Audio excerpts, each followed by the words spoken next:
Hey everyone, welcome back to the channel. Today we're going to be getting back to work on the Jeep CJ5. Let's take a look at what we're going to be knocking out. So we have some grinding to take care of to clean up some of those welds we did in the last video. We also have a couple more tiny holes to take care of, patch those up, and then all the tub welding and fixing should be complete. I'm excited to have that chapter done. And then the time has come, I am going to wage war on these rear seat bolts. As you know from the last video, I bought this Jeep with these bolts, broke off, and they are so stuck in there. I broke an easy out, tried to drill them out. So in this video, we're going to be torching them up super hot, and then I have some other ideas about how I can potentially get these bolts out without hacking them all to pieces. So I'm gonna give that my best try. We'll see how that comes out. Should be exciting. And then in the spirit of broken bolts, this is where our brake proportioning valve sits, and when I was pulling this out, as you can see, another broken bolt. Hopefully this one's easier to get at. It is like pretty tiny, so hopefully it's not super stuck in there.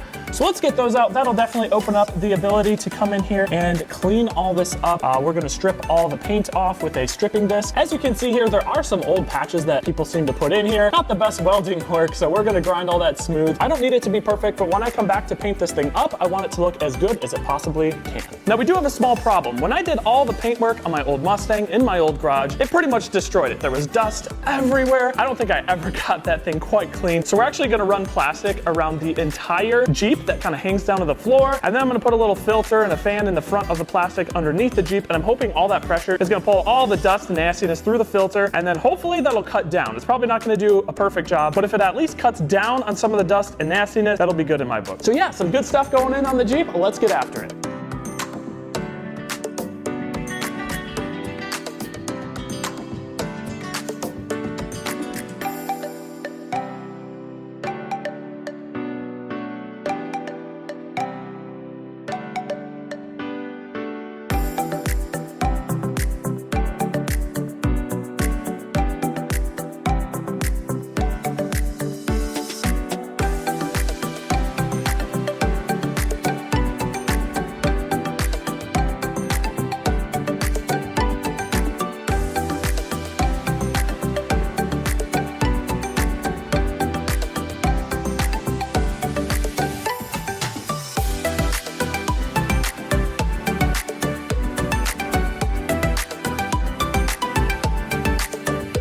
Okay, we are almost there. I'm super excited. This bolt is finally spinning, still super stuck, but we're gonna get it.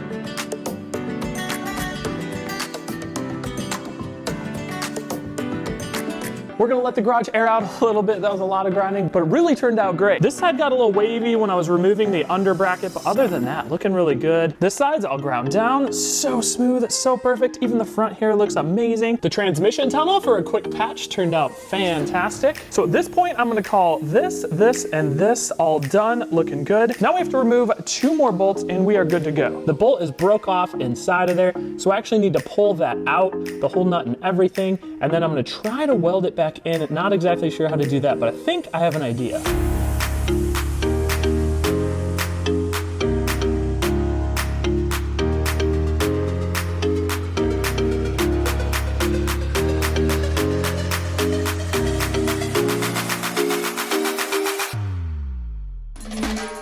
Oh my goodness. If any of you are doing this job, go out, buy a MAP gas torch right now, because that just saved me so much time getting this out. So that worked super well. Let's go try this on another one.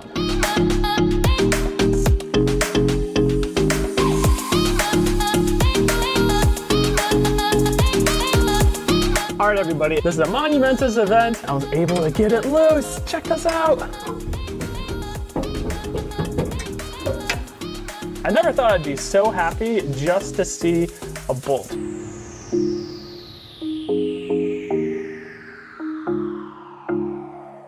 All right, of the 5 bolts up here, we got 1 completely out, and then we got 1 and 2 loose down there. Definitely not completely out, but I'm gonna go ahead and move on. We will come back to these probably in a future video. I need to get some more done on this Jeep. So next up, we're gonna cover the Jeep in plastic. As I said, I have a ton of just paint stripping to do on those frame rails. It's gonna make a nasty, nasty mess. So let's get some plastic up, tape it all up, get a filter going, and I'm hoping it keeps the dust to a minimum.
Super messy, nasty affair. I think the filter worked amazing. We're gonna pull all the plastic away, see how that filter fared, but just a little hint, it is black. Everything looks so good, super prepped and ready for paint. So now the game plan is gonna be to prep it with some wax and grease remover. I'm gonna scrub as much as I can, anything else that I missed. Then we'll bust out the Pour 15 and get painting. My camera equipment is so dusty and gross, I'm gonna have to like soak it all in the sink after this shoot.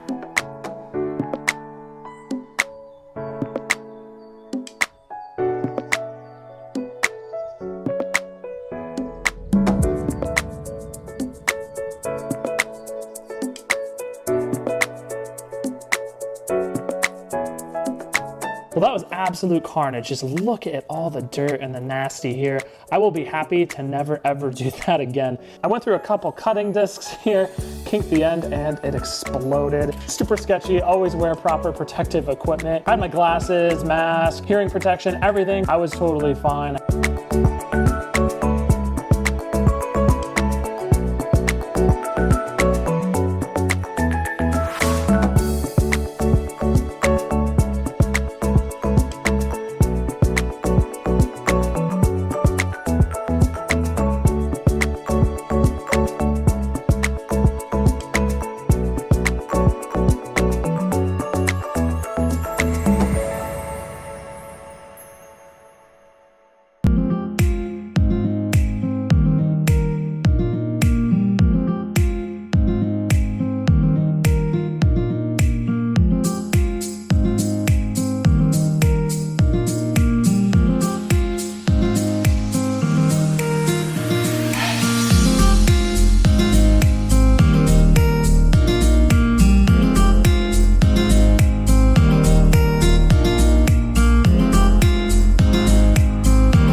Front bumper's done. Let's take a look. All shiny, fancy. Off video, hit it with a second or maybe even a third coat just to make sure it's all taken care of, but look at that. Oh, looks so good.